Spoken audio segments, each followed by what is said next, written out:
오늘 오전 김경수 경남도지사가 특검에 출석했습니다. 김 지사는 특검이 제기하는 혐의에 정면 돌파 의지를 밝혔는데요. 또 이재명 경기지사 역시 각종 의혹이 끊이지 않고 있는 가운데 여권의 두 지사가 어떤 정치적 변곡점을 맞게 될지 세간의 이목이 집중되고 있습니다. 자세한 이야기 추은호 YTN 해설위원, 김병민 경희대 교수, 양지열 변호사와 함께 이야기 나눠보겠습니다. 안녕하십니까? 안녕하세요. 네, 안녕하십니까? 자, 일단 김경수 지사 오늘 오전 특검에 출석을 했습니다. 그 모습 먼저 함께 보고 이야기 나눠가겠습니다. 기도 거치고 어쨌든 더운데 수고 많으십니다.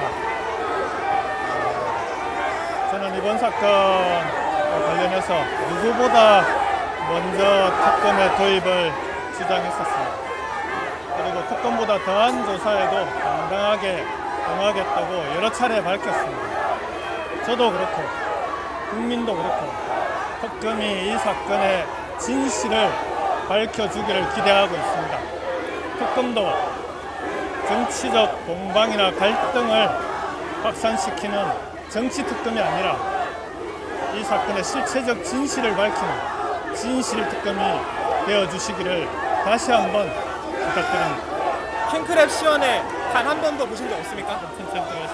네, 그런 사실 없습니다. 지방선거에서 도움 요청했다는 말이 있던데 사실입니까? 전혀 사실이 아닙니다. 샌다의 총영사직 역으로 제안하신 적 있습니까? 그런 사실 없습니다. 네, 짧다면 짧고 길다면 긴 메시지 속에 하고 싶은 이야기를 다 담았던 것 같습니다. 지지자들은 장미꽃을 던지기도 했고요. 반대 측에서는 강력한 수사를 촉구하기도 했습니다. 일단 자신감을 내비친 거라고 볼 수 있겠죠? 보통 이렇게 검찰이나 특검 수사를 받으러 갈 때 또 김경수 지사는 피의자 신분 아닙니까? 예. 일반적으로 예상하는 말이 있죠. 송구스럽습니다. 죄송합니다. 면모가 없습니다. 김 지사 오늘 특검 조사받으면서 전혀 그런 말들 사용하지 않았습니다. 오히려 자신이 가장 먼저 결백을 밝히기 위해서 특검이 필요하다라고 주장을 했다.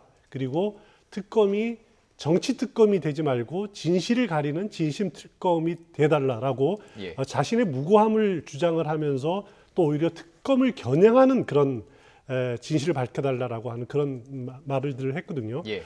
이걸 보면은 이제 과거에 우리 그 검찰이나 특검에 갈 때 이렇게 높으신 분들이 항상 이렇게 머리 숙이는 것과는 정반대의 모습을 보여줬기 때문에 과연 특검 조사 마치고 나서도 김경수 지사의 이런 조사 받기 전에 그런 태도가 유지될 수 있을지 그거는 전적으로 특검의 수사 능력에 달려 있는 것 같습니다. 예, 짧게 소견을 듣고 이제 기자들의 질문이 이어졌습니다. 보통 이렇게 이제 풀 기자단을 해가지고 누가 질문할지를 대충 정해서 이렇게 질문을 하게 되는데 이 질문들을 보면 좀 가장 핵심되는 혐의점이 다 나온 것 같죠? 좀 정리해 주시죠. 그러니까 주요한 쟁점들에 대해서 질문들이 있었는데요. 예. 제일 첫 번째로 느릅나무 출판사에서 킹크랩 시연을 본 적이 있습니까? 이게 네. 아마도 오늘 소환조사 핵심 쟁점이 될 겁니다. 예. 2016년도 11월 달에 산채라고 불리는 느릅나무 출판사에서 킹크랩은 매크로를 조작하는 프로그램인데 이걸 드루킹 김동원 씨 측에서는 김경수 지사에게 보여주고 여기에 대해서 암묵적이든 그리고 적극적이든 승인을 받았기 때문에 행동을 예. 했을 거라고 보고 있는 거죠. 여기에 대해서 전혀 본 적이 없다. 그거 부인하고 있는 거고요. 두 번째는 또 인사청탁과 관련된 내용입니다. 예. 그래서 조금 전에 샌다이 총영사 얘기가 나왔는데 오사카 총영사직을 제안했지만 여기에 대해서 거절했기 때문에 샌다이 총영사를 역으로 제안했다라고 하는 의혹들이 있는 거거든요. 예. 여기에 대해서도 전혀 그런 바가 없다라고 얘기를 하고 있는 상황으로 보이는 거기 때문에 예. 과연 김경수 지사가 이렇게 하고 있는 입장들에 대해서 충분하게 반박할 수 있을 만한 핵심 정황 증거들을 과연 이번 압수수색 등을 통해서 예. 지금 드루킹 허위범 특검이 확보하고 있는지가 핵심 쟁점이 아닐까 싶습니다. 예, 양 변호사님 지금 이제 쟁점들 정리를 해봤습니다. 일단 댓글 조작했느냐 이게 업무방해 혐의가 적용이 될 것이고요. 그다음에 이제 공직선거법 위반 혐의에 대해서 특검이 좀 확대한 부분들이 있습니다. 이 부분도 좀 자세히 짚어보시죠. 그러니까 이 부분은 사실 기존에 오사카 총영사라는 부분, 그러니까 드루킹이라는 인물이 그 자신이 이끄는 경고모를 통해서 뭔가 불법적인 댓글 조작을 했고 그거를 대가로 삼아서 김경수 지사 당시 의원에게 오사카 총영사 자리를 주선을 좀 해달라라는 얘기가 처음에는 그렇게 알려졌지 않습니까? 그런데 그 부분이 제대로 이루어지지 않으니까 두 사람 사이의 관계가 소원해졌다. 그 의혹을 받고 있었고 그러니까 그거는 당연히 지난 대선과 관련된 것이었다라고만 생각을 했었는데 네네. 이후에 이제 이런 얘기가 나오긴 했었죠. 오사카 자리가 안 되니까 김경수 의원이 당시에 센타이 총영사 자리를 제안을 했다. 근데 그거는 말도 안 되는 것이라 거절했다고까지만 나왔었는데 예. 특검은 그것을 조금 더 나가서 그 제안 자체가 이게 그냥 대선과 관계없이 대선에서 잘 이루어지더라도 지방선거, 6.13 지방선거까지도 도와달라는 의미로 김경수 당시 의원 측에서 조금 더 적극적으로 제시를 한 것이다. 그렇게 될 경우에는 부정한 선거 개입이 됐기 때문에 대선은 공직선거법의 공소시효는 6개월이 지났지만 6.13 지방선거는 이제 2달밖에 되지 않은 상황이기 때문에 추가적인 혐의를 얼마든지 기소할 수 있는 것으로 보인다라고 예. 지금 특검은 보고 있는 겁니다. 그럼 이게 혐의가 그 지방선거에 개입했다는, 그러니까 이걸 좀 도와달라는 얘기만 해도 이게 공직선거법상 위반에 들어갈 수 있는 건가요? 아니죠. 센다이 총영사 자리를 적극적으로 제안을 했다는 거죠. 그걸 가지고 예. 이제 그게 만약에 사실이라면 예. 단순히 좀 도와달라의 정도가 아니라 전제가 근데 이 사건은 일단 김경수 지사가 킹크랩에게 하는 매크로 프로그램을 이용해서 불법적인 업무 방해를 하고 있는데 예. 그거를 계속해서 지방선거에도 이용을 해달라고 했다라는 예. 게 돼야지 된 겁니다. 그렇게 두 사건 다 예. 일단 그 킹크랩은 전제 조건이 돼야 하는 겁니다. 그 킹크랩을 이제 댓글 조작이 이루어졌느냐 안 이루어졌느냐, 특히 이 지방선거 기간에 이루어질 수 있었느냐도 상당히 관심입니다. 왜냐하면 드루킹이 3월 말에 이제 구속이 됐잖아요. 그리고 나면 지방선거 기간에 공직선거 운동 기간에는 사실 이게 실체적으로 이루어지기 어려운 거 아닌가요? 그런 점 궁금합니다. 실제로 그렇게 이루어지진 않았다고 할지라도 이제 그 김경수 당시 의원이었지 않습니까? 의원으로서 지방선거에 개입을 하려고 했다는 것이 예. 있다라면 그걸로도 어느 정도 처벌 가능성이 있고 6.13 선거 기간이 아니더라도 인터넷 선거 운동을 계속해서 할 수 있잖아요. 근데 예. 이제 거기에 대해서 물론 김경수 지사 같은 경우에는 그때 얘기가 나온 게 2017년 12월이었는데 나로서는 뭐 당시 경남지사에 출마할지 말지조차도 정해지지 않았었고 예. 어떻게 보면은 당에서 강력하게 요청을 해서 최근에 그러니까 지난 3월이었나요? 김경수 지사가 출마 결심을 굳힌 게 예. 그럴 정도였는데 무슨 거기에 벌써 6.13 지방선거를 부탁을 하겠냐라고 지금 이미 밖에서부터 좀 맞서고 있는 상황이죠. 예, 김 교수님, 언론 예. 보도 등을 보면은 이 김경수 지사와 드루킹 측이 만나갖고 이와 같은 얘기를 했다라는 게 2017년 3월 정도로 밝혀지고 있거든요. 그러니까 지방선거는 굉장히 시기가 있는 거죠. 그렇죠. 그러니까 2017년 5월달에 대통령 선거가 끝나게 되는데 그리고 나서도 사실상 김경수 지사에 대해서 이 경남지사의 출마 여부를 떠나갖고 정치적으로 의미 있는 인물로 띄워주기 위한 작업들이 매크로 등을 활용해서 이 드루킹 입당들이 과연 작업한 부분들이 있는지 없는지를 아마 특검이 좀 살펴봐야 될 겁니다. 예. 이 사이가 틀어졌다고 알려졌던 게 작년도 한 12월 달 그리고 올해 초 정도로 알 수 있기 때문에 그 기간 대통령 선거가 끝났던 5월부터 12월 기간 동안에 김경수 지사에게 유리한 정황으로 흘러가기 위한 작업들이 있었는지를 아마 특검팀이 확인할 것으로 보이고요. 예. 일각에서는 김경수 지사가 경남지사에 나가겠다라고 결심했던 게 올해 초라고 얘기를 하고 있지만 예. 이미 지난번 2014년도 지방선거에 김경수 지사는 한 차례 경남지사에 출마했던 전력이 있습니다. 물론 그 당시엔 낙선했지만 예. 그만큼 경남지사직에 다시 나갈 수 있을 만한 의지를 언제 가졌는지 여부도 함께 확인해야 될 대목이 아닌가 생각이 듭니다. 자, 지금 어쨌든 김경수 지사 측은 뭐 대선도 끝나기 전 1년 3개월이나 남은 지방선거 도와달라 했겠느냐라고 지금 반박을 한 상황이고요.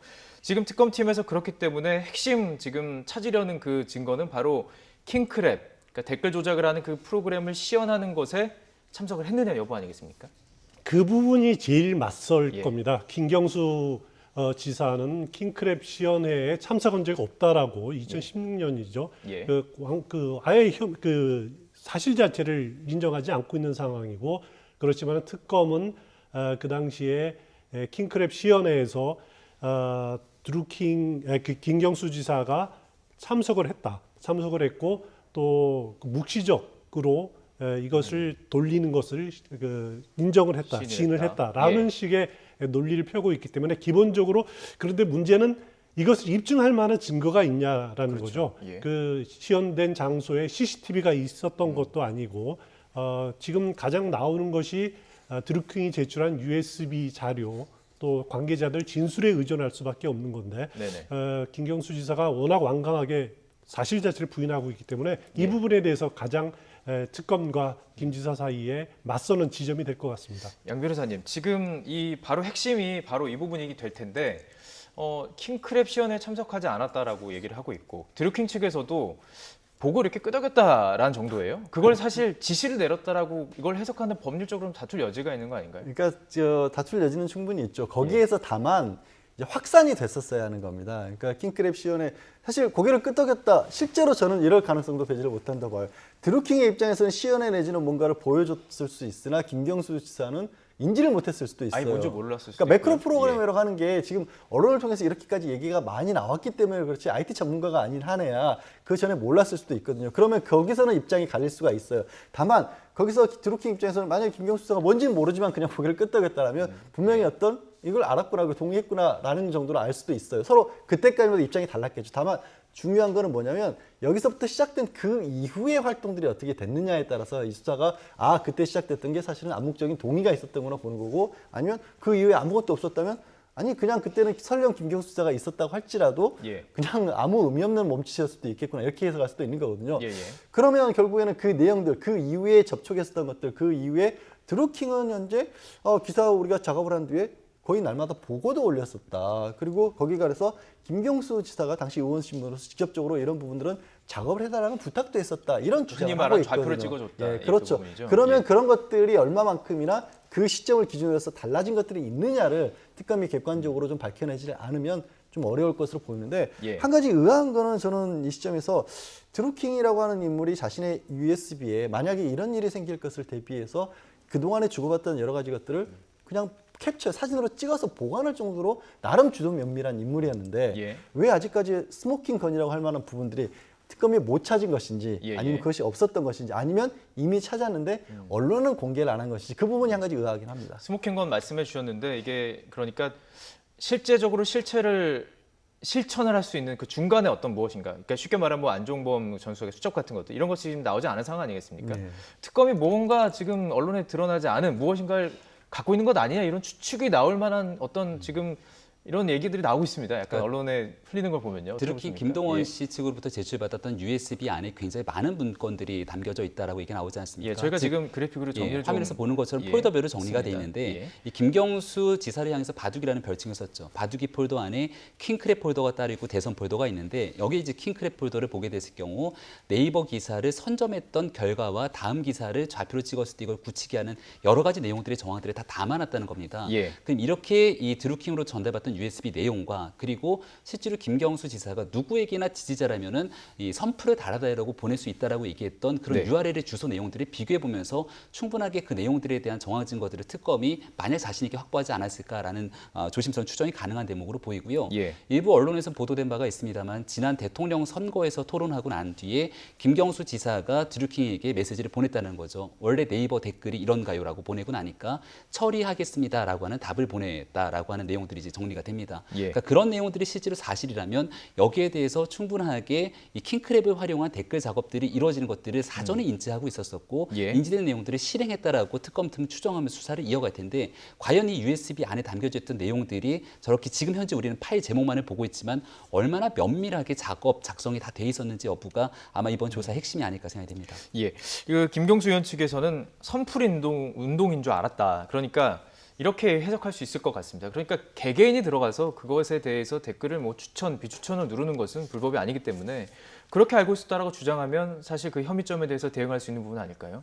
그렇습니다. 그 김경수 지사가 매크로 시스템 그 킹크랩이 무엇인지도 잘 자기는 인지하지 못했다. 물론 이제 기본적으로 그 매크로 시연하는 것을 본 적도 없다라고 주장하고 있습니다만은, 만약에 시연하는 걸 봤더라도 이것이 뭔지 인지하지 못하고 그 드루킹이 활동하고 있는 것이 선풀운동으로 차원으로 자기가 이해를 했다라고 하면은 예. 그 부분을 가지고 그 처벌을 할 근거는 없으리라고 저는 생각이 됩니다. 하지만은 이제 특검은 또 이제 다른 식으로 보고 있기 때문에 네. 특검이 정말 어떤 증거로 이렇게 압박을 하느냐에 달려 있지 않느냐, 그런 생각이 듭니다. 예를 들어서 조금 전에 이제 김병민 교수가 지적하신 부분을 제가 만약에 김경수 지사의 변호인이라면 이렇게 예. 대응을 할 겁니다.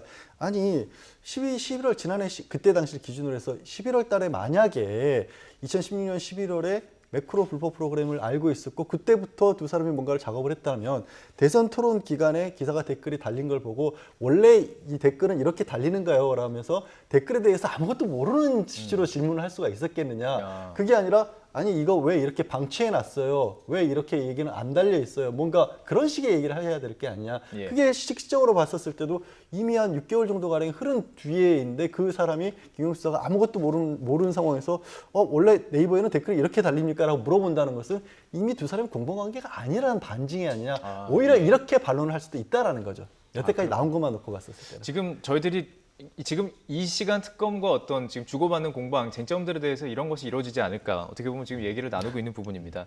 또 한 가지 좀 짚어보고 싶은 부분은 그 드루킹의 주장에 의하면 청와대에서 전화가 왔다는 거예요. 청와대에서 전화가 와가지고 아리랑 TV 비상임 이사직을 그러니까 그 경제나 모임 그 핵심 멤버 그 변호사에게 제안을 했다는 것입니다.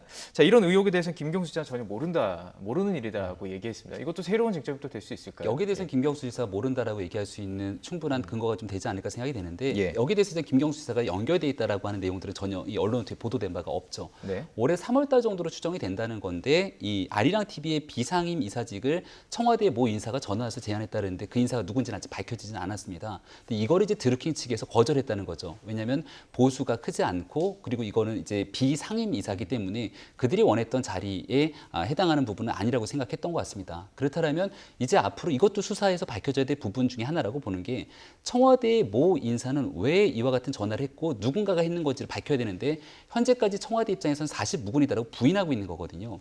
근데 이 인사 청탁과 추천에 관한 얘기에 대해서는 과거의 도 변호사와 함께 청와대에 있는 백원우 민정비서관이 또 만났던 사실이 있거든요. 네. 여기에 대해서 만나서 무슨 얘기를 했는지는 알 수가 없는 상황입니다만은 특검의 수사가 인사 추천과 청탁에 관한 부분까지도 더 나가야 되는 건데 지금 특검이 가지고 있는 시간이 많지가 않은 상황이라 일단 김경수 지사의 네이버에 대한 댓글을 이 조작하는 부분에 공모했는지 여부에 핵심을 맞추고 있는 상황으로 보입니다. 따라서 아마 청와대 인사에 대한 수사까지 진행되기는 시간적으로 좀 촉박한 상황으로 보이고요. 그러다 보니까 자유한국당을 비롯한 야당에서는 특검의 수사 기간 30일 더 연장해야 되는 것은 아니냐 이런 목소리를 강하게 주장하고 있는 거죠. 양 변호사님, 지금 특검에서 가지고 있는 대부분의 증거가 드루킹 씨, 김동원 씨의 진술입니다. 그리고 그쪽에서 제출한 증거들입니다. 증거의 신빙성 차원에서 이게 법정으로 공방을 하고 뭐 다툴 여지가 있는 건가요? 그럴 가능성이 있죠. 만약에 진술밖에 없다라면 예. 어떤 얘기가 되냐면 예를 들어서 드루킹이 김경수 지사와 대척점에 있는 사람으로서 뭐 피해자라든가 이런 사람일 경우에는 그 진술이 얼마만큼이나 자세하고 그 진술 내용이 얼마만큼 믿을 만한가를 다른 것으로 다툴 수가 있는데 예. 지금은 나는 공범이었어라고 얘기하는 한쪽은 공범이 아니다라고 주장하는 거지 않습니까? 그러니까 사실은 방향이 같은 방향으로 가야 되는데 서로 다른 얘기를 하고 있는 거라서 이럴 경우에는 이 드루킹이라는 사람이 그동안 또 정치권을 향해서 끊임없는 접촉을 해서 뭔가 자신의 개인적인 목적을 달성하려고 노력했던 사람이고 그 사람 혼자만 그런 것이 아니라 같이 핵심 멤버들과 같이 활동을 했기 때문에 예. 이런 부분들에 있어서는 이제 변호인 입장에서 김경수 지사의 변호인 입장에서는 아니 지금 김경수 지사를 어떻게든 끌어들여서 자기들이 뭔가에 이용하려는 목적을 그러니까 순수하지 않은 목적을 가지고 있었던 사람들이 추후에 재판을 받고 구속이 돼서 있는 상황에서 자기들이 빠져나가기 위해서 하는 진술일 가능성이 충분히 높다라는 얘기를 예. 하게 되면 그거를 이제 특검 쪽에서도 그게 아니라는 뭔가 객관적인 증거를 내지 않으면 예. 그걸 또 다투기 어려워질 수가 있는 거죠. 그렇군요. 자, 특검이 혹시 드루킹과 김경수 지사의 대제 신문을 혹시 계획하고 있지는 않을까요? 글쎄요. 아마 양측의 입장이 엇갈리면은 뭐 대질신문도 고려를 할 겁니다. 근데 네. 그 전에 과연 특검이 김경수 지사의 그 혐의를 오늘 조사만으로 밝히지 못한다면은 다음에 또 한 번 더 부르느냐? 예. 이제 그것도 한번 주목할 필요가 있을 것 같고요. 뭐 현직 지사 신분이기 때문에 오랫동안 뭐 이렇게 여러 차례 부르기는 어려울 거라는 관측도 있지만 그래도 뭐 다른 그 증거들을 좀 확보한 이후에 추가로 부를 가능성. 왜냐하면은 김경수 지사에 대한 조사가 실패를 한다면은 특검 입장에서는 특검 요번 조사랑 거의 끝이나 마찬가지거든요. 예. 그렇기 때문에 특검으로서는 추가로 더 소환할 가능성 그리고 그 과정에 드루킹과의 대질 신문도 만약에 그 지금으로서는 뭐 별로 가능성 없다라고 하지만은 특검은 밝히고 있지만 충분히 저는 개연성은 있다고 생각이 됩니다. 예, 지금까지 좀 법적인 이야기를 좀 나눠봤다면 이제 정치적인 조금 이야기도 좀 나눠보도록 하겠습니다. 김경수 지사는 오늘부터 9일까지 휴가를 내고 특검 조사를 받는다고 합니다. 민주당은 이번 특검을 강력하게 비판하고 나섰습니다. 들어보시죠. 특검의 형태는 교모한 언론 플레이와 망신 주기, 확인되지 않은 피의 사실 공개를 함으로써 우려를 표명하지 않을 수가 없습니다. 특검의 부적절한 행태는 고 노회찬 의원을 추금으로 내몰았고 드루킹은 사후에서야 진술을 반복하면서 국민은 물론 특검과 정치권을 우롱하기에 이르렀습니다. 특검에 지금 아직 성과가 안 나오니까 부담감을 갖고 있는 거 아닌가.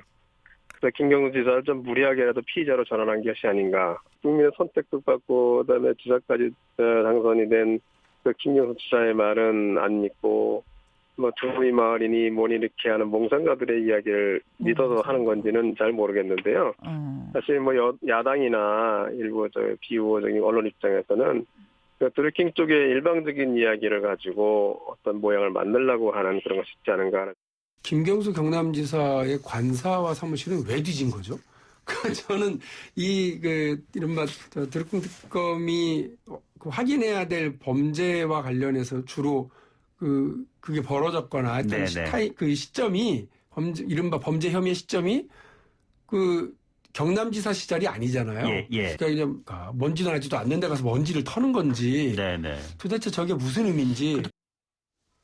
최 의원님, 이게 지금 민주당에서는 공격하는 이유가 지금 뭐 녹취에서 나왔지만 그 취임한 지 한 달밖에 안 된 그 관서를 왜 압수수색하느냐, 보여주기 아니냐 이런 거 아니겠습니까? 일단 박용진 의원 경우에는 그렇게 주장하고 있는데요. 근데 저런 주장은 좀 문제가 있습니다. 왜냐하면 아시다시피 의원 시절에 보유했던 컴퓨터가 완전히 그 로우 포맷이 돼가지고 아무런 자료도 남아있지 않은 상태 아닙니까? 그러면 그 전에 통상적으로 이렇게 다른 데서 다운을 받는 게 일반적이지 않습니까? 그 당시의 자료를. 그러면 그 USB나 아니면 뭐 어디 하드디스크에 있는 자료를 어디 보관해 있을 텐데 그 보관 장소가 뭐 관사일 수도 있고 아니면 도지사 사무실일 수도 있고 특검 입장에서는 그 압수수색하는 건 저는 충분히 가능하다고 보고 그 판사도 그걸 가능성이 있기 때문에 그 수색영장을 발부했을 거라거든요. 그렇기 때문에 그 부분을 가지고 이렇게 문제 제기하는 거는 좀 잘못이다라는 생각이 들고요. 하지만 민주당 입장에서는 이제 김경수 지사를 이렇게 옹호하고 보호하기 위해서 특검이 워낙 여론몰이식으로 간다. 그리고 확증 안 된 혐의를 가지고 현직 지사를 이렇게 압박하는 것이 과연 올바른 것인가라는 그런 문제 제기는 뭐 여당 입장에서는 할 수 있다 그런 생각이 듭니다. 그렇군요. 김 교수님, 사실 지금 이렇게 얘기하는 이유가 이 부분도 있지만 언론을 통해서 조금씩 계속 매일매일 하나하나 나왔었어요. 계속 신문을 통해서 뭐 둘이 주고받은 문자 뭐 이렇게 계속 나왔기 때문에 하는 거 아니겠습니까? 이게 조금 전략적이라는 생각도 들 것 같은데요. 여당 입장에서는. 그렇죠. 이렇게 피의사실 공표 그리고 공개적 망신주기라는 얘기를 하게 되는데 정확하게 얼마 전에 있었던 이명박 전 대통령의 수사 상황에서의 민주당의 반응과는 굉장히 좀 엇갈린 상황으로 볼 수 있죠. 그러니까 여기에 대해서 나왔던 내용들은 일단은 수사되고 있는 상황들을 사실 피의사실 공표가 되면 안 되는 것이 당연한 내용입니다만은 대한민국 언론에서의 경쟁적인 취재를 통해서 내용들이 굉장히 많이 보도되고 있었던 것은 어제 오늘의 일은 아니었던 것 같습니다. 근데 유독 이 부분을 김경수 지사 건에 빗대서 얘기하는 부분들은 조금 어려운 측면들이 있다는 생각이 들고요. 압수수색 얘기를 한마디만 드리면 얼마 전에 이명박 전 대통령이 압수수색을 영포 빌딩을 대상으로 압수수색해서 굉장히 중요한 증거들을 다 가져갔죠. 이미 퇴임한 지 꽤 오랜 기간이 지났던 대통령이었고 시간이 오래 지났을 뿐더러 이 검찰청사와 굉장히 가까운 곳에 있기 때문에 설마 거기에 무엇이 있겠는가라는 생각을 했지만 그 안에 많은 내용들이 들어있었던 거거든요. 특검 입장에서는 이번 압수수색을 통해서 굉장히 유의미한 증거, 자료들을 확보했다고 얘기를 합니다. 특검이 과연 압수수색을 통해서 어떤 증거들을 확보했고 그 내용으로 이번 김경수 지사 소환조사에서 그 증거 자료를 수사에 활용할지를 지켜봐야 되는데 일단은 특검은 여야가 합의로 출범이 돼 있는 상황이기 때문에 수사가 진행 중인 상황 속에서 이 수사하는 사람들에게 정치적 부담감을 주기 위한 언행과 발언들을 좀 자제해야 될 필요가 있지 않을까 저는 이런 생각이 듭니다. 양 변호사님, 법률가로서 그 압수수색 범위는 뭐 동의하시는지요? 뭔가 특검이 그 필요성이 있다는 나름의 특검의 판단을 했겠죠. 근데 이제 이 사건의 특수성이 비춰본다면 조금 저는 의아스러운 부분이 있긴 해요. 그러니까 저거를 하지 말아야 된다는 게 그런 의미가 아니라 이 범죄로 보고 있는 것 자체가 사이버 공간에서 벌어진 일이 주된 일이 아니겠습니까? 그러면 과거에 뭐 예를 들어서 좀 전에 이명박 전 대통령 얘기 나왔지만 이명박 전 대통령의 경우가 서류가 있을 수밖에 없는 종류의 형태였다라면 국가기밀 문서가 나갔다든지 아니면 소송과 관련해서 삼성과 주고받은 부분에 소송 관련 서류가 있다든지 이런 것들이 있는데 사실 지금 같은 경우는 그런 어떤 서류 작업을 통해서 뭔가 남기는 어려운 상황이에요. 그래서 이제 다소 왜 저기를 갔을까? 뭐 특검이 저는 영장이 발부된 걸로 봐서는 특검이 제가 알고 있는 것 이상의 다른 것들이 있기 때문에 저는 압수수색을 했으라고 보지만 그런 지적은 여전히 가능한 상황이고 또 민주당 입장에서 이렇게 약간 적극적인 공세로 나서서 방어를 할 수밖에 없는 부분은 최근에 지금 김경수 지사와 이제 드루킹이 주고받은 대화에서 일부를 가지고 일부 언론에서 보도한 부분이 뭐 문재인 대통령의 대선 공약 과정에 드루킹이 관여했다라는 식의 얘기가 나왔었죠. 지금 야당은 그쪽으로 가고 싶겠죠. 대표적으로 뭐 개성공단을 2,000만 평을 넓혀야 된다는 게 드루킹이 제안했다라는 식으로 이틀 뒤에 실제 드루킹이 제안한 이틀 뒤에 저게 SNS에 반영이 됐다. 예. 사실 이게 그 이후 다른 언론들이 좀 찾아보니까 이미 2015년부터 문재인 대통령이 당시 후보 시절부터 계속해서 얘기했던 것들이 예, 있지 그쪽에 않습니까? 이제 반박과 반박이 반박과 이어지는. 반박이 예. 그러니까 그런 부분들이 있기 때문에 이대로 그냥 둬서는 민주당 입장에서 봤었을 때는 너무나 불리한 쪽으로 국민들이 잘못된 생각을 가질 수도 있다라는 생각이 드니까 계속해서 또 방어적 공격을 또 하는 거겠죠. 예. 양쪽 다 근거가 조금 있습니다. 근거를 가지고 이야기를 하고 있습니다. 특히 이제 야권에서는 이번 드루킹 특검과 관련해서 뭐 여러 목소리가 나오고 있습니다. 야당의 목소리도 정리해봤습니다. 저는 이 김경수 지사가 개인적으로 조금 알고 지내는 사이인데 성심이 착하고 또 대통령 측근이면 제 경험에 의해서 보면은 대통령을 모시는 측근들이 그렇게 거짓말하고 할 수 있는 그런 성격이 아니기 때문에 김경수 지사도 저는 뭐 김경수 지사의 평소 인품을 믿습니다. 하지만 예. 드루킹 사건과 관련해서는 너무나 많이 국민들을 좀 속였다, 거짓말을 했다. 그렇기 때문에 이것은 대국민 사과와 함께 입장 표명이 저는 있어야 된다고 봅니다. 그리고 가장 중요한 것은 예. 이것의 윗선을 밝히는 거예요. 김경수 지사에서 그냥 끝나는 것인지 아니면은 정말 그 청와대 인사들 또 대통령 후보에게까지도 보고했는지 그 윗선이 밝혀지는 것이 이 그 사건의 핵심이다. 예산은 어쨌든 친문표를 받으려고 하니까 김경수 지사는 문재인 대통령 최측근이지 않습니까? 네네. 그래서 보호하려고 그러니까 지금 제 범죄자를 옹호하는 거죠. 네네. 이게 이러니까 정치가 불신을 받는 겁니다. 출국 금지시키고 빨리 구속해야 돼요.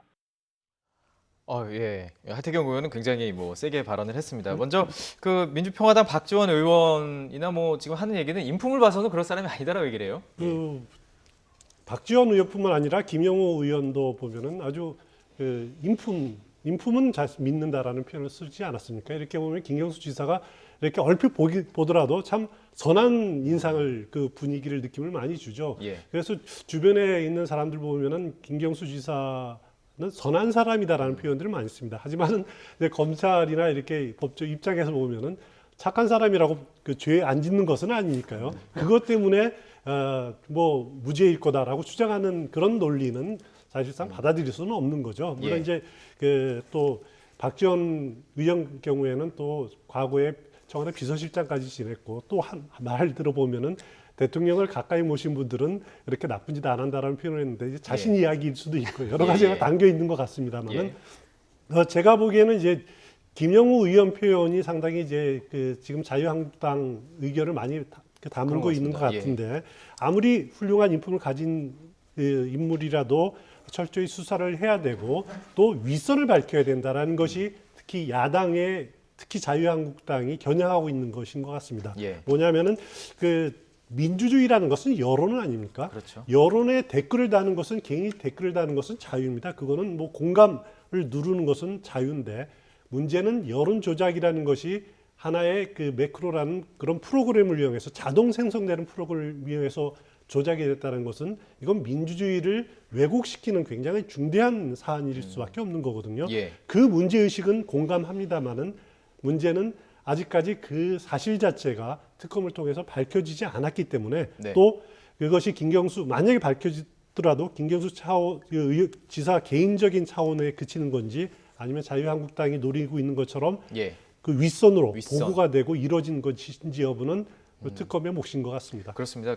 아무래도 자유한국당 측에서는 윗선까지 바라보고 있는 것 같습니다. 윗선까지 뭔가 수사가 진척되기를 바라는 지금 바람이 있는 것 같습니다. 그 윗선이라고 하는 건 지난번 대통령 선거 과정에 댓글 개입이 있었다라고 보고 있는 거고요. 일부 언론에서도 보도했던 게 그 당시 경인선에 관한 문제를 강하게 제기했는데 경제도 사람이 먼저다라고 하는 조직까지 이 드루킹 측에서 작업을 했다. 그리고 여기에는 여러 이 권리당원들이 함께 모여 있고 지난번 경선 체육관 경선하는 과정을 보게 됐을 때 드루킹 김동원 씨 그리고 여기에 대한 경인선의 모습들이 다 포착되지 않았습니까? 그러니까 이게 단순하게 김경수 지사 혼자서 개입된 문제가 아니라 선거 과정의 경선을 비롯해서 나가서 여기에 뭔가 조직적인 개입이 있지 않겠느냐라고 의혹을 제기하는 게 야당의 그런 의혹 제기인 것 같고요. 하지만 이 부분으로 나가서까지 특검이 수사하기에는 저는 동력이 굉장히 좀 떨어지지 않는가라는 생각이 들기 때문에 일단은 가장 핵심인 본질로 돌아와서 이 네이버의 업무를 방해한 혐의에 과연 김경수 지사가 어느 정도 선까지 개입이 그 당시에 돼 있는가 이거 하나를 밝히는데도 남은 시간 굉장히 촉박하지 않은가 생각이 됩니다.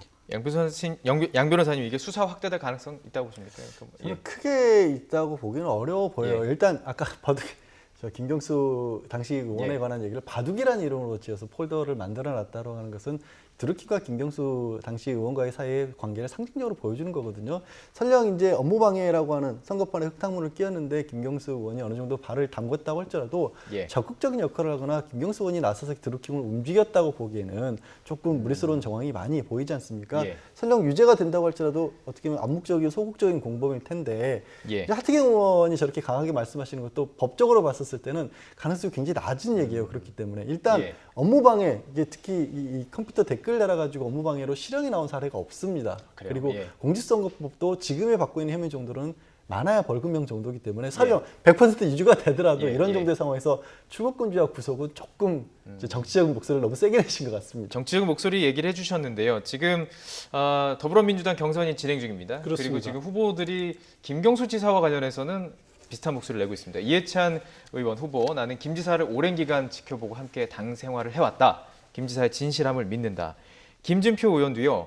허위범 특검이 의도적이고 악의적인 망신주기 수사를 하고 있다. 구시대적인 마녀 사냥을 멈춰야 한다라고 메시지를 내고 있습니다. 좀 의도가 있을 것 같은데요. 지금 이것은 김경수 의원 하면은 누가 보더라도 문재인 대통령의 최측근이지 않습니까? 그렇기 때문에 친문표를 확보를 많이 해야 된다는 것이 대표 경선에 나선 후보들의 당면한 그 과제일 텐데요. 뭐 아시다시피 여러 차례 보도가 됐습니다만 이번 대표 경선에서는 70만이 넘는 그런 권리당원들에 의한 표심이 아주 중요합니다. 그 당원들의 그 표가 한 40% 정도가 반영이 되는데 ARS 투표를 진행이 됩니다만은 친문 권리당원들 입장에서는 문재인 대통령을 보호하려는 그런 마음들을 많이 갖고 있는 분들이고 결국 이 후보들이 김경수 지사를 보호하고 옹호하는 그런 태도를 내야지 그것이 결국은 친문 권리당원들의 표심을 얻는데 유효하다라는 이런 선거 전략을 갖고 있는 것 같습니다. 자, 이 세 후보가 같은 목소리를 내는 어떤 그 지사가 있는가 하면 다른 목소리를 내는 또 더불어민주당 출신 지사가 있죠. 이재명 지사 연일 의혹이 터져나오고 있습니다. 어제는 그 SNS와 온라인 커뮤니티에 부인 김혜경 씨와 조카의 통화 음성 파일이라는 제목의 영상이 올라왔는데 후폭풍이 상당합니다. 이 내용도 조금 들어보고 이야기 나눠보도록 하겠습니다. 네가 보낸 문자는 청소하는 아줌마한테도 그따위 문자 안 보내겠더라. 네가 집안 어른을 어떻게 받길래 집안의 노숙자 부부한테도 그렇게 할 수 없는 문자와 전화 매너를 가지고 있니? 그런데 어떻게 그따위 문자를 보낼 수가 있어, 작은 엄마한테? 내가 집안 어른 아니야 그래도? 아니, 집안에 길거리에 있는 내가 노숙자 아줌마야? 어른 아니시라고요. 이 얘기냐? 이라니요. 좋아. 내가 여태까지 니네 아빠 강제 입원 내가 말렸거든? 니네 작은 아빠 하는 거? 너 때문인 줄 알아라?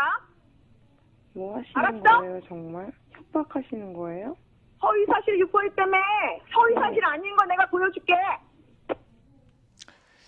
네, 저희 이거 충분히 그 양측의 입장 다 다뤄보고 싶습니다. 일단 이 통화가 어떤 내용인지 김경민 교수님 좀 정리해 주시죠. 2012년도에 있었던 통화로 이제 추정이 되는 상황인데요. 이재명 지사의 부인 김희경 씨 그리고 지금 이재명 지사의 형이죠. 이재선 씨. 이재선 씨의 딸과의 통화 내역들을 볼 수가 있는 건데 이게 새롭게 밝혀지면서 지금 논란이 되고 있는 쟁점은 이런 겁니다. 그러니까 김혜경 씨가 이 조카와의 통화 과정 속에서 뭐 여러 가지 얘기들을 하게 되는데 여지까지 너네 작은 아빠가 강제 입원하려고 하는 것을 내가 말렸다라는 얘기가 나오는 거죠. 여기서의 작은 아빠는 결국 이재명 지사를 얘기하는 거다라는 얘기가 나오는 상황이라 이재명 지사가 본인의 형인 이재선 씨와의 갈등이 있었던 상황인데 이 갈등 관계 속에서 강제 입원을 시킨 것이 아니냐라고 하는 문제 제기가 한번 불거진 적이 있거든요. 예. 여기에 대해서도 마찬가지로 경찰서도 경찰의 수사가 이루어지고 있고. 진행되고 있는 예. 상황입니다. 근데 이거를 이제 이재명 지사 측에서는 적극 부인한 바가 있었던 건데 이거를 김혜경 씨로 추정되는 목소리만 우리가 듣게 되건대는 꼭 이재명 지사가 하는 것을 본인이 말렸다는 것처럼 내용이 이해가 되기 때문에 예. 과연 사실관계에 대한 진실은 무엇이냐 이런 목소리들이 커지고 있는 상황입니다. 강제 입원이라는 이 단어가 지금 가장 핵심일 것 같습니다. 저희 이 통화를 이제 조금 추격해서 들려드렸고 처음부터 얘기를 나누면 처음부터 이렇게 화를 내진 않아요. 그 여성 김혜경 씨로 추정되는 여성이요. 그리고 이제 하는 얘기들이 강제 입원을 말려왔다라는 얘기고 이재명 지사 측에서는 이게 강제 입원이 아니라 정신병에 대한 그런 진단 이 내용이다 이렇게 주장을 하고 있습니다. 이게 굉장히 중요한 핵심인 거죠. 그러니까요. 이게 실제로 이제 지금 정신병원의 강제 입원 문제는 사실 사회적 문제이기도 합니다. 뭐 정신과사 의사분의 진단이 있어야 되고 거기 이제 가족 종류가 2명이 있으면 가능하기 때문에 실제로 이거를 오남용하는 사례들도 많이 있었지 않습니까? 그래서 사람들이 많이 관심을 보고 있는데 이재명 성남시장 당시 성남시장은 전혀 본인이 그걸 주도했던 게 아니고 당시에 이제 치정에 좀 건강 상태가 정신적 건강 상태가 좋지 않아서 그 가족이 주도를 했다라고 지금까지 해명을 해왔지 않습니까? 네네. 근데 이 통화 내용은 마치 김명훈 변호사 해설을 한 것처럼 아니 내가 그러면 작은 아빠 그러니까 이재명 시장이 지금 그걸 하고 있는 거를 안 사람인 내가 말려왔는데 네가 그러니까 조카인 그 형의 딸인 거죠. 그런 식의 태도를 보이게 되면 내가 말리지 않겠다라면서 용어는 분명히 이 강제 입원이라는 용어를 쓰고 있거든요. 그러니까 지금 얘기하신 것처럼 당시에 정신적인 건강 상태에 관해서 상의를 했다라는 게 아닌 것처럼 지금 말씀을 하셨기 때문에 이 부분이 어떻게 된 것인가 들어본들 입장에서는 또 여러 가지 말씀드린 것처럼 저 내용이 문제가 아니라 전체적인 사회적인 문제가 한참 되던 시점에 저런 것들이 나오니까 이상하다라는 생각을 하시는 분들이 생기는 거죠. 이재명 지사 측에서는 강제 입원이 아니다라고 주장하는 거고요. 실제로 이제 강제 입원에 대해서 이재명 지사 측은 막았다. 그러니까 지금 그 어떤 서류에 이제 사인을 하면 들어가는 것인데 사인을 하지 않았다. 이게 지금 사실인 거죠. 그렇습니다.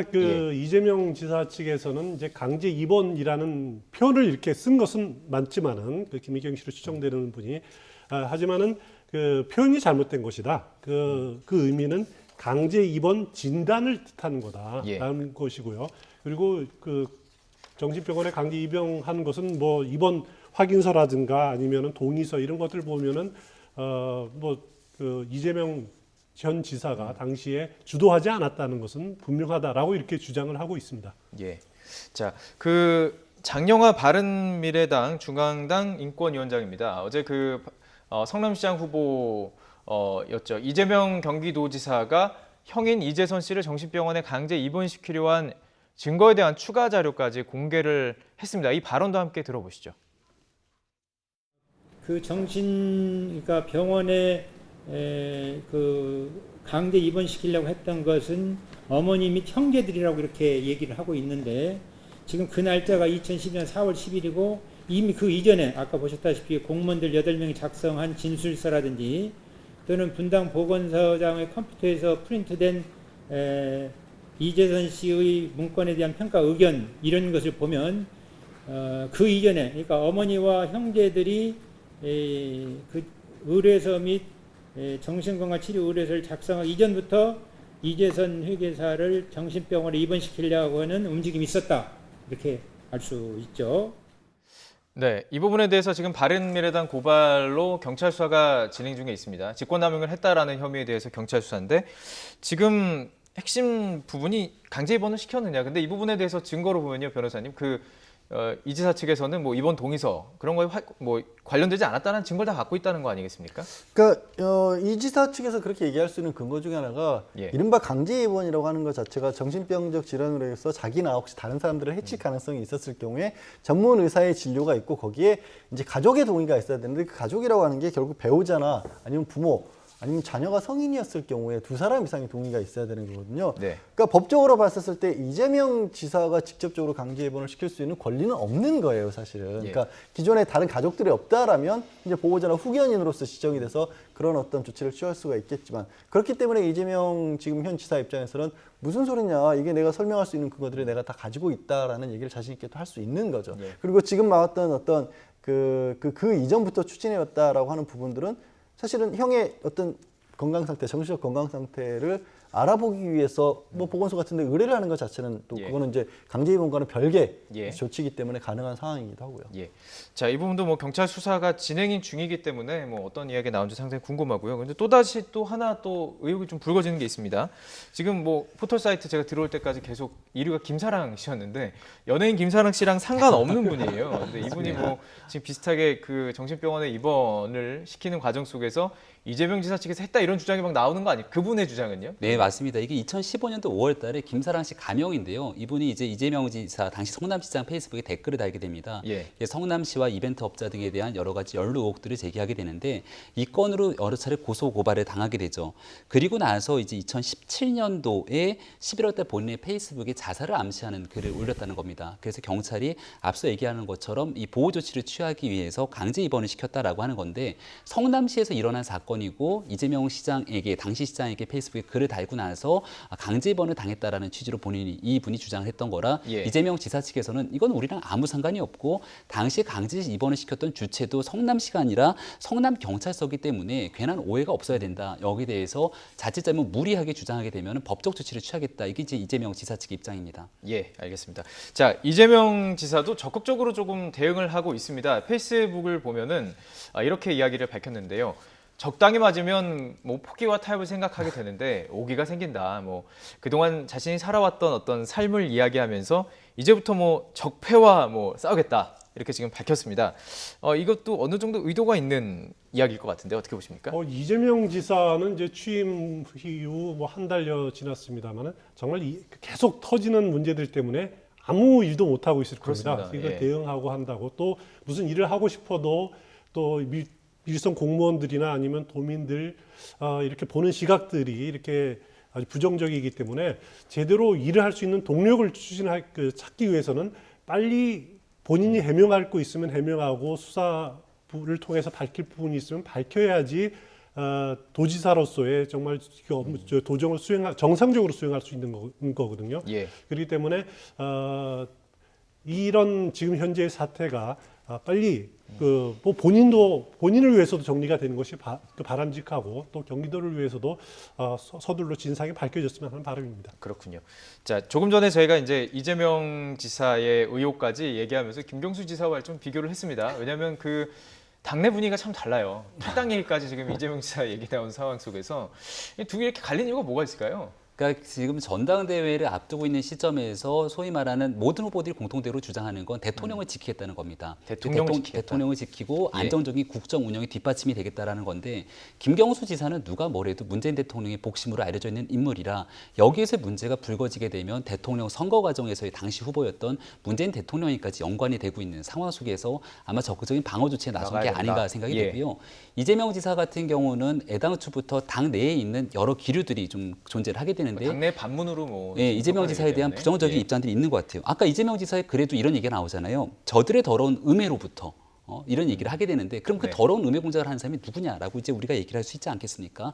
그런 과정 속에서 당내 특히 민주당 당원들 내부에서도 이재명 지사에 대해서 곱지 않은 시선을 보내는 사람들이 있는 건데 여기에 대한 표심의 결집을 노리고 뭔가 이재명 지사의 거취에 대해서 얘기한 것이 아니냐 이런 얘기도 나오거든요. 대표적인 케이스가 김진표 후보 같은 경우인데 그러다 보니까 김진표 후보를 향해서 이재명 지사에게는 이와 같은 문제를 제기했던 것과 같이 동등하게 선을 놓고 본다면 은수미 성남시장 그리고 김경수 지사에게도 같은 잣대를 들이대야 되는 것은 아니냐 이런 얘기가 나오고 있는 상황입니다. 따라서 지금 이 현재 있는 정치인들에 대해서 나오고 있는 상황들을 전당대회를 끌어들이게 되는 순간 굉장히 여러 가지 후폭풍이 감당될 수밖에 없는 상황이라 이걸 좀 분리해야 된다 이런 의견들이 많이 있는 상황인 것 같습니다. 자, 뭐 한 가지만 더 짧게 민주당 관련해서 짧게 하나만 더 짚어보고 이 주제 넘어가도록 하겠습니다. 오늘 전근양 의원, 부산시당 의원인데 또 검색어에 계속 올라와 있었습니다. 이게 좀 좋지 않은 내용이었어요. 지난 7월에 있었던 부산의 아파트 단지에서 사고가 사실 언론을 통해서도 보도가 됐었죠. 같은 경비실에 아버지와 아들이 근무를 했었고 이 자동차 운전 사고로 20대 아들이 숨졌던 사고입니다. 근데 이 경비 아들도 다른 일을 찾아보면서 이제 아버지가 추천을 해서 일자리 얻을 때까지 함께 일을 했던 굉장히 건실한 청년이었던 사연이 소개가 되면서 사랑하는 정말 자식을 눈앞에서 잃은 아버지의 슬픔이 얼마나 컸겠습니까? 그런 것들이 많은 국민들이 참 가슴 아파했는데 거기에 대고 이제 그 아파트의 입주민 대표였다고 합니다.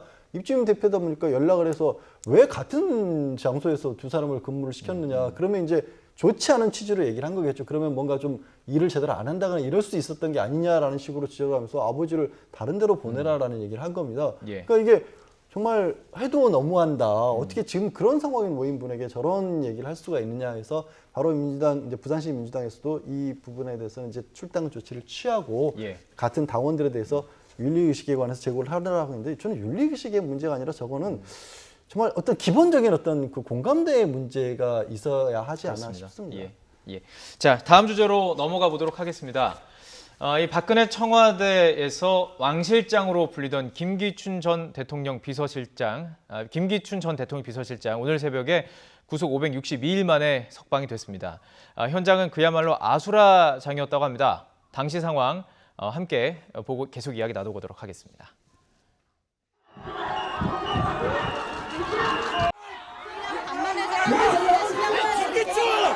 김기춘! 세월호 참사에 대해서 국가 책임 인정되는데 이에 대해서 한 말씀 해주세요. 당신이 죽인, 당신이 조작한 사건이 내일 하는 거 사건이야. 진실을 말하라고. 아니 비가 많이 취재진의 질문에 아무 말도 하지 않고 묵묵부답이었습니다. 어떤 심경이었을까요? 그렇습니다. 오늘 저는 이제 두 가지 풍경이 지금 그 연결돼서 나오는데 하나는 아까 우리가 봤습니다만 김경수 지사가 특검에 출석할 때 한쪽에서는 장미꽃을 던지고 또 계란도 날라왔습니다. 그리고 오늘 새벽이죠. 오늘 새벽에 김기춘 전 실장이 석방될 때 이렇게 뭐 물병도 던지고 또 이제 그 석방에 반대하는 분들은 이렇게 격렬하게 이렇게 항의를 했고 또 찬성하는 태극기 집회 집회 참석 단체들도 또 이렇게 환영하는 모습을 보였고 이제는 우리 사회가 검찰 특검의 수사 단계에서부터 또 마지막 석방 단계까지 이렇게 완전히 의견이 나눠지는 모습들이 이제 연출이 됐다, 이제 드러나고 있다. 그것은 또 실제로 동원이 되고 단순하게 의견 표현이 아니라 수사라든가 재판부에 영향력을 미치려고 하는 그런 모습들이 보여졌다는 점에서 저는 굉장히 오늘 하루 종일 그 아침부터 씁쓸함을 금할 수가 없습니다. 그렇다고 해서 이제 특검이라는 것 자체가 워낙 정치적으로 입장에서 출발한 수밖에 없는 거지만 또 공정에 대한 사법부가 지금 사법부의 신뢰를 잃은 상황이고 그렇기 때문에 이런 시민들에게 기다려달라. 수사 결과 아니면은 재판 결과를 기다려달라고 이렇게 요구하기에도 정말 좀 그 면목이 없는 그런 상황이기 때문에 이런 이렇게 철저하게 나눠지는 상황들이 정말 하루속히 좀 마무리돼야 된다라고 하는 또 자중해야 된다라고 하는 말밖에는 드릴 게 없는데 그렇다면 그런 말도 드리기조차도 지금 요즘은 면목 없는 것이 이런 현장들을 보는 그런 심정이 아닌가라는 생각이 듭니다. 사법부를 믿고 그 판결을 신뢰할 수만 있다면 사실 이런 모습이 연출 안 될 수도 있다. 어떤 그런 취지의 말씀을 해주셨는데요. 자, 사법부 문건 얘기는 사실 중요한 얘기고 저희가 한참 많이 나눴기 때문에 이것은 넘어가도록 하겠습니다. 자, 오늘 그 김기춘 전 실장이 나오게 된 과정도 좀 궁금하신 분 계실 것 같아요. 구속이 어떻게 풀리게 된 거죠? 지금 김기춘 전 실장 같은 경우에는 이제 그 국정농가 관련해서 항소심에서 징역 4년을 받고 대법원에 상고 중입니다. 그런데 이제 1심, 2심, 3심을 합치더라도 1년 6개월의 구속이 최대 기간이거든요. 왜 그러냐면 우리 무죄 추정이라고 흔히들 하고 있습니다. 무죄 추정인데 그러면 어쨌거나 재판이 끝날 때까지는 무죄란 얘기인데 재판에 필요해서 일시적으로 구속을 하더라도 1년 6개월 이상을 구속을 한 상태에서 재판을 한다. 그럼 뭐 재판을 10년 끌고 구속시켜 놓으면 나중에 무죄라고 밝히는 무슨 의미가 있겠습니까? 그래서 최장 1년 6개월로 해놓은 거고 그 기간이 다 만료가 됐기 때문에 이제 석방이 된 거고요. 일부 이제 그 다른 혐의로 재판을 받고 있는 부분도 아직 남아 있거든요. 그 재판부를 통해서 특검에서는 계속 그 혐의를 적용해서라도 구속을 시켜달라고 했지만 재판부에서 받아들이지 않은 겁니다. 박영수 특검도 국정농단 재판 빨리 맞춰달라 이렇게 의견서를 제출하고 있는 상황입니다. 왜 이렇게 오래 걸리는 걸까요? 지금 대법에서 전원 합의체 판결 회부가 됐습니다. 그러니까 대법 입장에서도 이 사건이 가지고 있는 사회적 함의가 굉장히 중요하다고 판단을 했을 거거든요.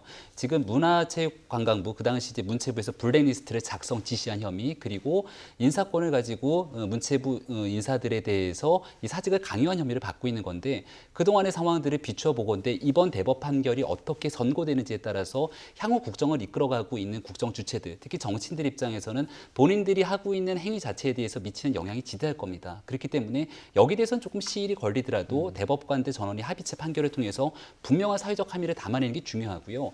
그리고 일각에서는 김기춘 전 실장이 풀려나는 것에 대해서 굉장히 우려를 제기하는 분들도 계시지만 2심에서 징역 4년을 선고받았던 게 대법에서 확정되게 되면 남은 2년 6개월의 수감을 다시 한번 또 결국은 구속돼서 채울 수밖에 없는 상황이 되기 때문에 죄를 감면해주는 상황은 아니라고 볼 수 있는 거거든요. 일단 사법부의 판단을 존중하면서 기다리는 것이 온당하지 않나 생각됩니다.